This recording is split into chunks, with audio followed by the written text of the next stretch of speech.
if consumer mobile is really the 100-meter dash of the Olympics, why do you think that virtually no one has won the gold twice? I can't think of anyone.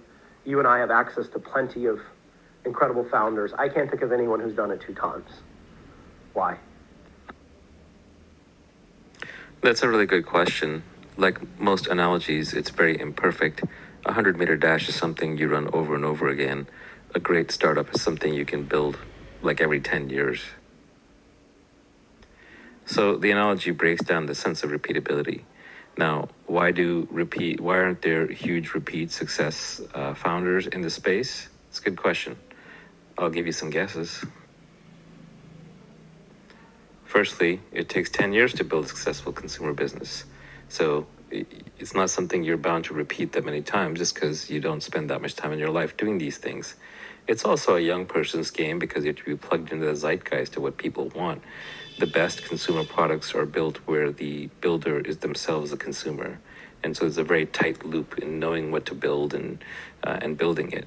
So how often is that going to happen? You're going to fall out of touch. You're going to fall out of the zeitgeist. It's hard to have great ideas and then devote yourself for 10 years without getting distracted. Secondly, if you already won, why do it again? Zuck is busy doing his thing. And now you could argue, well, Facebook's success, it doesn't need him anymore. He does keep trying to do new things, but he's not willing to start over. He's not willing to go 0 to 1. He wants to go 0.95 to 1 or 0.9 to 1. He's not willing to give up his existing advantages, nor risk his existing business. So like all analogies, it applies in some places and not others. Where it applies is in the difficulty of the task. Where it does not apply is in the repeatability, because the duration is different, the outcome is different, and the ability to start over is different. There's also, of course, a lightning in the bottle situation. You may have the right idea, but the technology may not exist for it yet. Or you have it 6 months after the technology came into existence, so you get beaten to market. So it is a little bit of a lightning in the bottle situation as well, which, implies luck, but that can also be timing, perception, availability.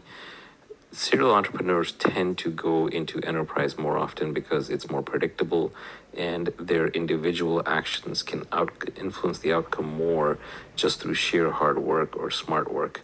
And that same level of product craftsmanship is not required. I think the best people who build products are actually somewhat irrational. They're not doing it for the money. They're not even doing it for the mission. They're doing it because it's art and they're compelled to create the art. And it shows. The best consumer products are works of art.